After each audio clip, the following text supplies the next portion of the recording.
Assalamualaikum warahmatullahi wabarakatuh. Perkenalkan, nama saya Nailatus Syarifah dengan NIM 24096001094. Video ini dibuat untuk memenuhi tugas ujian akhir semester pada mata kuliah Sejarah Pendidikan Islam oleh dosen pengampu Bapak Irfan Masrur MPD di Universitas Islam Kiai Haji Ahmad Muzaki Syekh Jember. Pernahkah kalian membayangkan bagaimana sebuah ajaran yang lahir di tengah-tengah padang pasir bisa bertransformasi menjadi mercusuar ilmu pengetahuan di dunia hanya dalam hitungan abad? Hari ini kita tidak hanya akan bicara soal angka, tahun, atau deretan teks yang kaku. Saya akan mengajak kalian terbang melintasi peta dunia untuk menelusuri jejak-jejak peradaban dalam periodisasi sejarah pendidikan Islam. Kita di sini akan melihat bagaimana arus ilmu mengalir mulai dari titik nol di Makkah, bergerak ke pusat kejayaan di Baghdad, hingga menyebar ke seluruh penjuru bumi. Siapkan catatan kalian, perhatikan setiap titik di peta ini, dan mari kita mulai perjalanannya. Periodisasi sejarah pendidikan Islam pertama terletak di Saudi Arabia.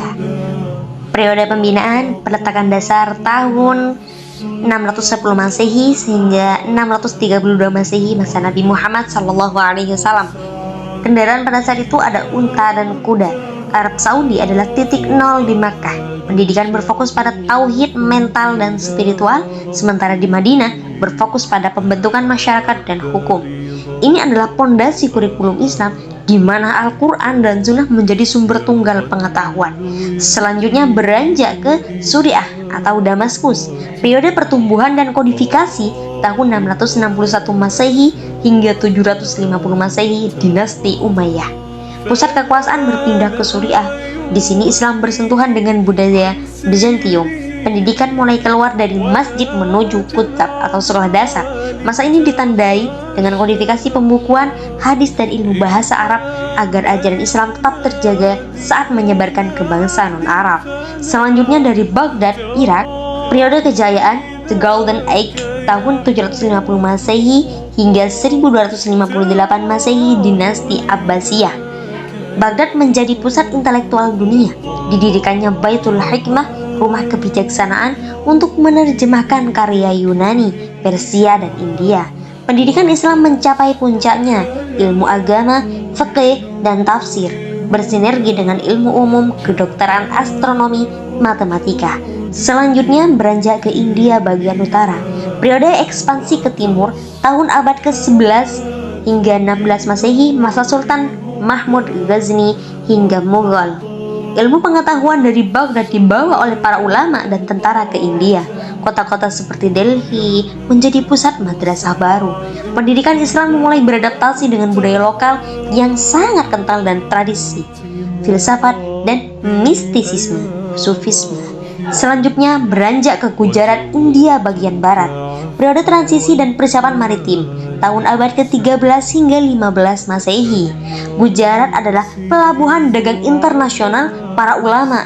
Di sini juga merangkap berbagai pedagang sukses. Mereka mengemas pendidikan Islam dalam bentuk yang santun dan menarik bagi para pebisnis. Gujarat menjadi stasiun pengisian terakhir sebelum ajaran Islam dibawa menyeberangi Samudra Hindia. Selanjutnya beralih ke Bengkulu, Indonesia. Periode akulturasi dan masuknya Islam tahun sekitar abad ke-13 Masehi. Teori Gujarat. Di sini terdapat kendaraan laut, kapal niaga, dan kapal dagang. Menggunakan jalur laut karena mengikuti angin musim dagang. Bengkulu dan pesisir Sumatera adalah gerbang awal. Karena apa? Karena terletaknya yang strategis di jalur pelayaran internasional. Pendidikan Islam di Nusantara bermula di surau dan pelabuhan. Pengajarannya bersifat praktis dan sofistik, menyesuaikan dengan adat lokal tanpa kekerasan, proses islamisasi yang damai. Perubahan kendaraan dari darat ke laut melambangkan perubahan strategi dakwah dari penguasa wilayah teritorial menuju pendekatan perdagangan dan sosial kultural. Demikian penjelasan singkat tentang periodisasi sejarah pendidikan Islam. Akhirul kalam, Assalamualaikum warahmatullahi wabarakatuh.